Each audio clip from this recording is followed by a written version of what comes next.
This is the Little Calumet River Basin Development Commission podcast. Now here's your host, Dan Repay. Good morning, Northwest Indiana. Nice and rainy out there, but we need it.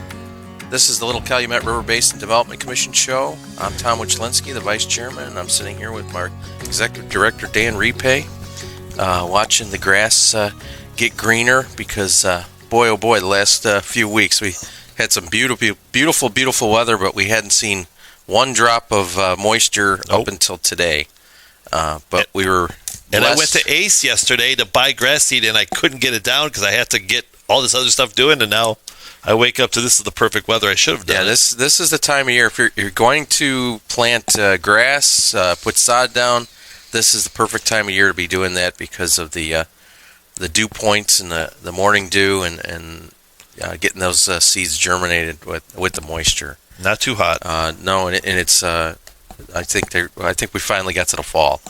So we'll see. We got a lot of stuff cooking with the Little Calumet River Basin Development Commission. We're finishing up some projects. We had a ribbon cutting. I think it was last month at Sowerman Woods. Sowerman Woods. We couldn't attend actually because it was the same night as our meeting. Conflicted with our meeting, but that's okay. You know, we're a conduit for projects of that such, and we're always looking for other projects. We got some great partners throughout the water basin that we're talking to all the time about projects that are impactful for not only their communities but the whole entire system itself. And we're constantly monitoring future development down in the south of the county because that is exploding down there.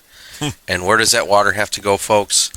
It comes through many different tributaries and arrives at our doorstep. So we're very cognizant of what's happening in the South County as far as development. And we've got currently our engineers looking at the development that's going on down there and making sure that we're prepared for stuff like that. Because ultimately, when it's all said and done, we do not want to, and I'll parrot my chairman, an event of like 2008 ever to happen again. If you can prevent it. Yeah, if we can prevent it. I mean, the amount of water that fell during that period of time, and it was like a perfect storm. Everything kind of came together. You had the tornado prior to that. About you a had month the blockages. Before. You got, but fortunately, folks, for your edification, this gentleman sitting here to my right, stage left. Yep, you got it. Is focused on making sure that the river is constantly flowing, and we're monitoring any blockages because we're getting into our furry friend season where they're preparing for winter, like we haven't been over the last few weeks, but they're getting ready with their beaver dens and getting everything set up. So, but we in the last meeting we approved the geological survey monitoring systems that we have throughout the system to make sure that we're constantly watching the levels of the water. And you can check those out on our website. They're available. They're available by name and by pictures, so you can just zoom into your area or your particular area, and you can see which one's impact. And you mentioned how we are monitoring development and watching to see, there's two ways we're doing it. One, we've got the watershed study that we've gone out to every community in the watershed, including Porter County, because we understand that water knows no geographical boundary, because we get water from Porter County, and then we also give it back to Porter County through Lake Michigan. INDOT, Lake County Highway, all those projects are being analyzed so that we can allow the water flow to be more free and less possibilities. Sometimes you see developments that occur, and I'm not just saying South County, just any county or any part of the county where they focus on that 400 house subdivision, and the Plan Commission goes, okay, well, you got to put a detention pond, but they don't look, a quarter mile, a half mile down where there's an old railroad trestle that has old culverts or undersized culverts that they're just assuming that once they open the spigot, it's going to flow. It's going to flow wherever it needs to flow, and that's one thing that we've been focused on over the last few years is to make sure, stuff like that. Yeah, culverts that go under roads that are collapsed. Yeah. And we have a lot of our partners, they come to us with that stuff, and sometimes, we approve them, sometimes we don't, but most of the time we're looking at it from the standpoint of, is it going to improve the water flow? Is it going to make sure that people's homes and businesses and buildings are safe? And 9 times out of 10, we're partnering with those people. It may not be to the dollars that they're looking for, but we're always with them, standing with them, and helping them out. Looking at opportunities. Yeah. And just to follow that is the second part is you guys have approved the watershed overall modeling, and that is you can put a rain system into Northwest Indiana and say you can put this system, although it's really weak, and find out what the levels you will achieve. Will it impact this bridge or will it impact this neighborhood? And that hasn't been done since the late 80s, early 90s when the Corps first designed this project. So from then to now, you have a lot of farms that turned into subdivisions, into retail centers, and that's fine and that's great. We just need to be prepared for what that's going to do to us. And there's a number to that. And so right now we're trying to dictate or find that number. And we are told by the end of this year, we'll have that number. So we can start planning from that aspect as well. So look, if the river is going to rise 2 extra inches or 3 extra inches, and that doesn't sound like a lot, but in the grand scheme of a storm system, that's quite a bit of water. And since the new commission was constituted, one of the things the first initial thing that we needed to do was prepare a plan, maintenance plan, and a flood fighting plan, which we constantly update. And one of the things that we've been focused on since we've even started is to get rid of as much human intervention as we could, i.e. throwing sandbags and doing closures. And I think we're coming up on the last piece of that puzzle, hopefully, which is the Kennedy Avenue Bridge is a little bit lower than we'd like it to be and needs to be raised. And we're working with the partners in Hammond and Highland and INDOT and the county. Actually, county. We're looking for money. Actually, I'm gonna be honest with you. We would like our partners to participate in this, and it's not just raising that individual bridge, but it's also making a connection point between the area that is Cracker Barrel and all the hotels and the office buildings, the convention center, or the convention visitor center, and make a connection walking point so they could actually walk over to the Oxbow Park, and that's part of the plan that we've been looking at for years and years and years. And since 17. Yeah, we're still tossing that around. We ran into the buzzsaw of everything costing more, and we've tweaked, cheaper.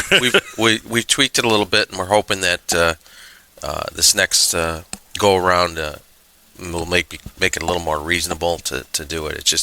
It's what's the return on investment, folks, and we treat those tax dollars that come into the commission as we would our own, and we want to make sure that every dollar that gets spent goes towards the common good of what we're trying to do. I mean, you look at Kennedy Avenue, and we're old now, but Kennedy Avenue now has about 20,000 vehicles a day.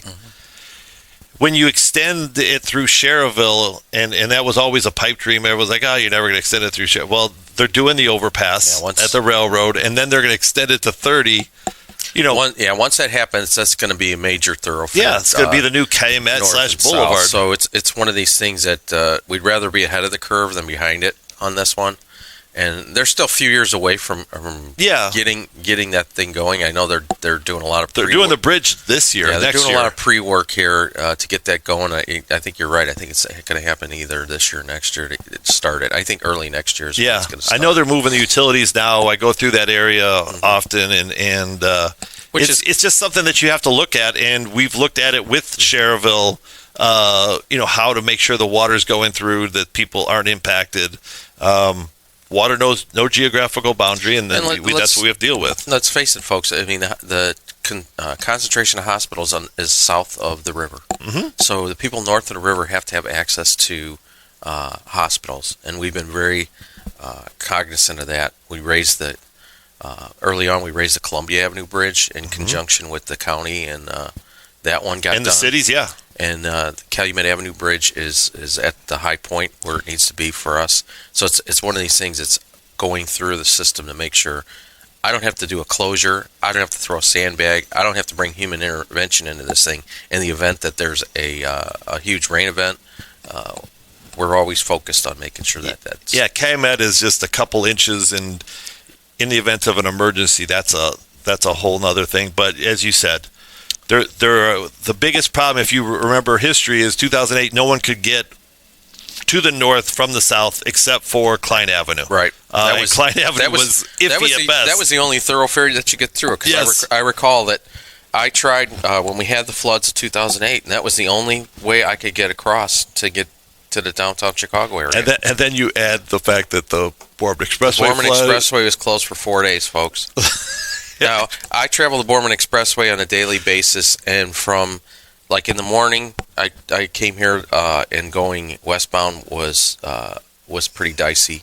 And then in the afternoons, from 3 o'clock on, going eastbound is just bumper to bumper all the way to I-65. So, I mean, it is the gateway through the Midwest into the from west to east and east to west. So having that thoroughfare closed down for any amount of time basically halts commerce. All the ancillary problems that creates, and we actually created a traffic plan if we could, whatever happened again, to implement that. It was just people were sending people over to the bridges that shouldn't have been weight restricted. Mm-hmm. It could have been so much worse because no one really understood where to send people. They basically sent them down Ridge Road, and they sent them down 30, and they good luck, and it's just... And that's a lot of people that don't understand that certain roads are built for certain weights. Yep. And I use a perfect example. Sometimes I travel through neighborhoods in Chicago, main thoroughfares, mm-hmm. and you can see it like this massive rut in the roadway. And I'm like, what kind of truck came through here, and how heavy was that came through here to make that kind of indentation into the roadway? So, I mean, you're thinking of engineering problems and all the stuff that we deal with on a daily basis. It's you know. I mean, just as much as roads are designed for certain things, sewer systems are designed for certain things. And you guys had, I'm sure you and Bill talked about it, the large rain event that occurred. Did it occur before the show, or was it after the show?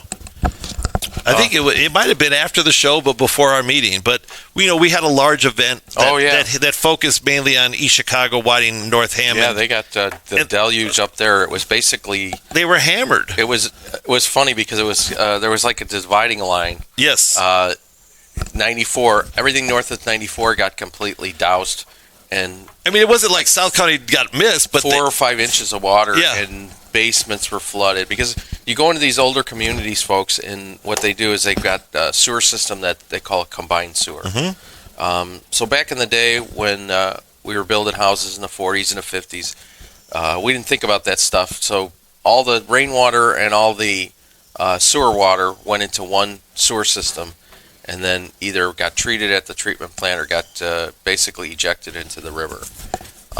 Then we got into the Clean Water Acts, where there needed to be a separation between the stormwater, because stormwater just needs to go down the rivers and down to the lake, and this sanitary water needs to be just go to the sanitary system and be treated. But separating, especially for East Chicago, Hammond, Whiting.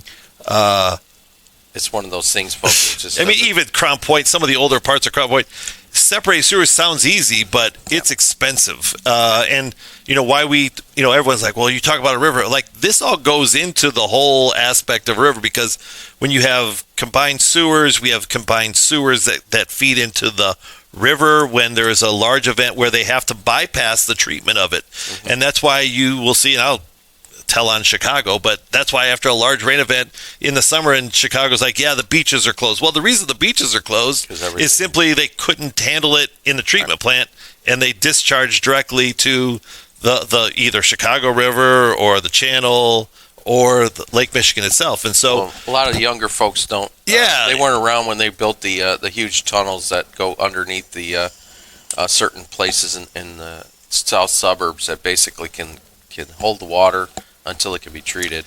And then the fortunate thing for us, though, in the last few years is now that there's a relief valve. When the water gets to a certain point, if you're driving down 294 towards this new little casino that looks like it's out of place there, but the quarry comes into play right there. You'll see it in the quarry, and water can now be deposited in the quarry after a major rain event.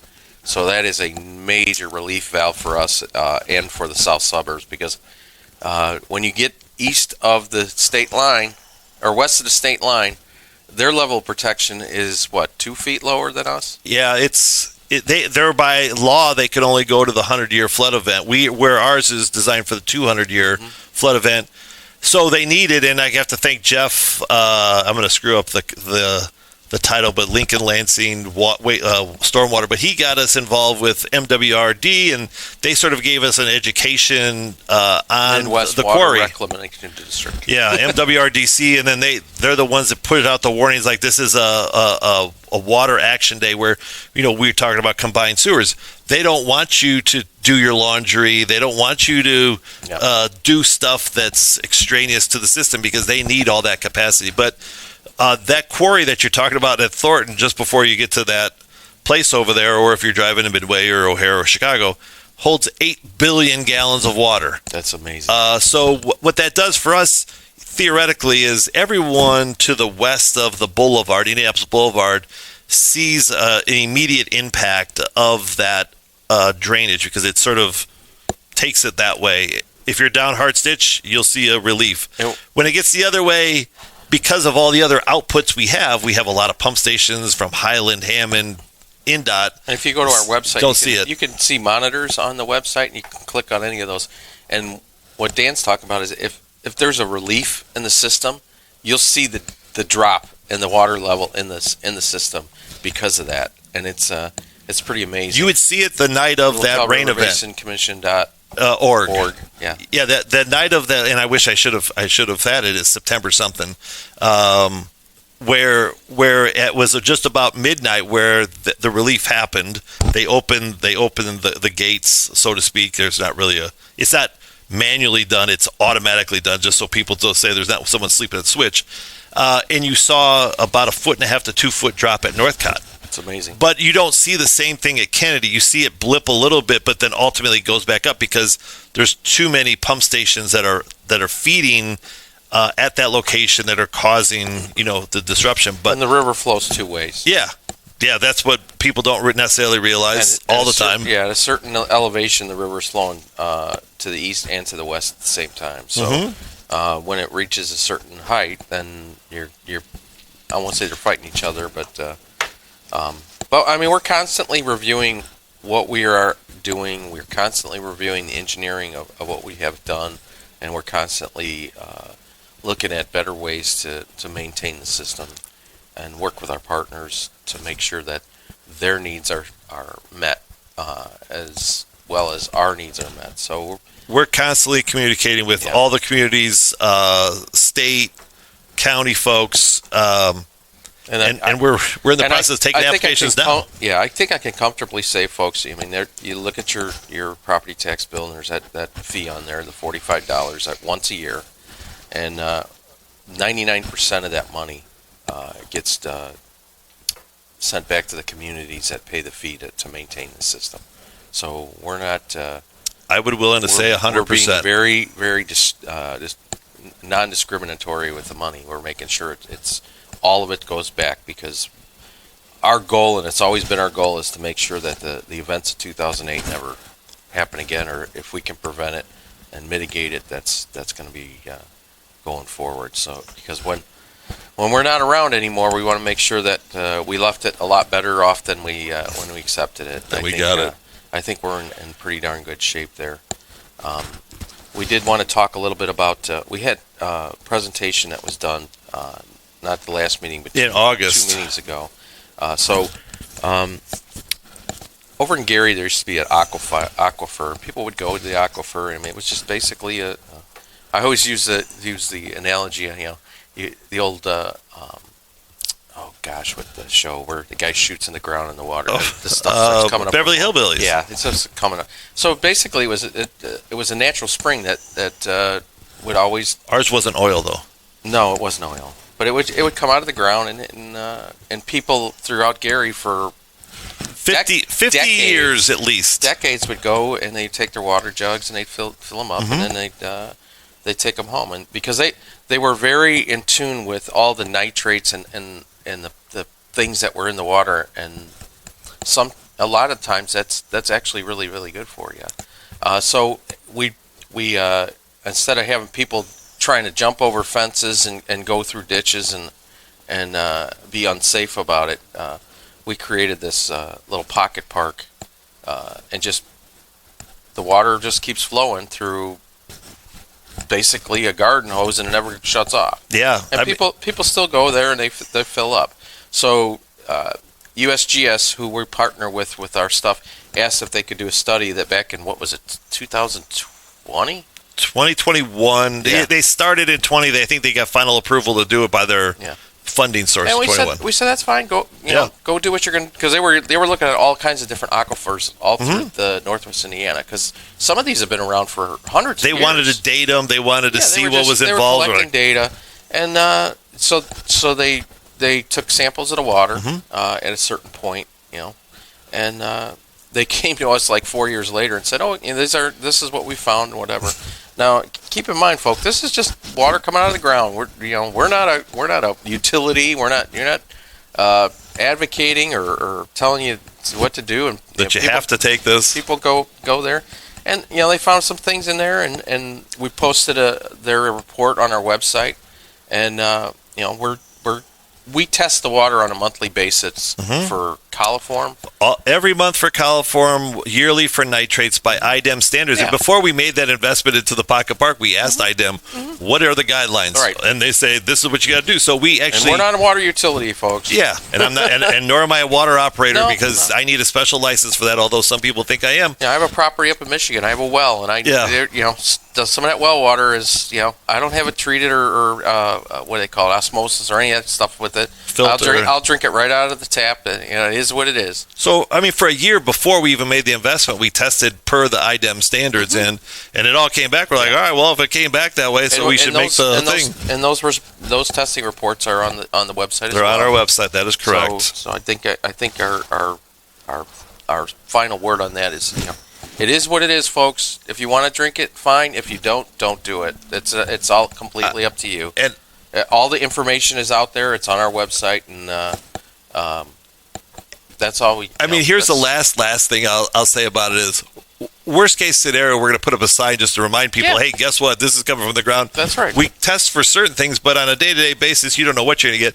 But everyone always uses Carmel as the gold standard, right? Everyone's like, oh, if Carmel does it. So I called Carmel, and they have a natural spring, because my roommate from Ball State, chirp, chirp, was from Carmel, and always told me about the natural spring. So I talked to the guy that runs the natural spring, and I said, hey, do you guys test for all these other different? He goes, nope. He goes, we have a sign, and this is what it says. We test for coliform, we test for nitrate. I go, that's what you test for. He goes, that's what we test for. And so that's what we're following. And so we're going to get the test results, our independent test results, back soon. Because the water you get out of your tap at your house is sent through. They treat it. Yeah, treated water with purifiers and put chemicals and all kinds of stuff in there. This is just a natural. And some people then one day we were shooting at some crude and up from the ground. And some people at their houses, they even filter the water that they get, which we are blessed to have from Lake Michigan. But some people do that. It's your preference. Yeah. And some people like the taste of it. But, like the newspapers, my dad always said never start an argument with anyone that buys ink by the barrel. I could only imagine what he would think of social media nowadays, because it doesn't matter anymore. Just things happen and people make up stories. I will just tell you, we're not in it to hurt anyone. They've been drinking it for years, for decades, and they're going to go keep filling up their jugs and keep drinking it, and we're gonna we'll put a sign up likely. Frankly, they like the taste of it. I'm not a fan of pure I'll call it well water. I can't drink well water. No. I can't. I never could. Even when I would golf at Lake Hills and they had well water out of it's like I just couldn't do it. Yeah.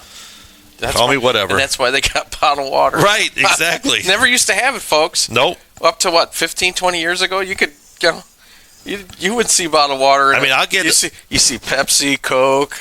Now you got Monster drinks and all kinds of other. I'll drink from the hose, but I don't want to drink from the well. How about that?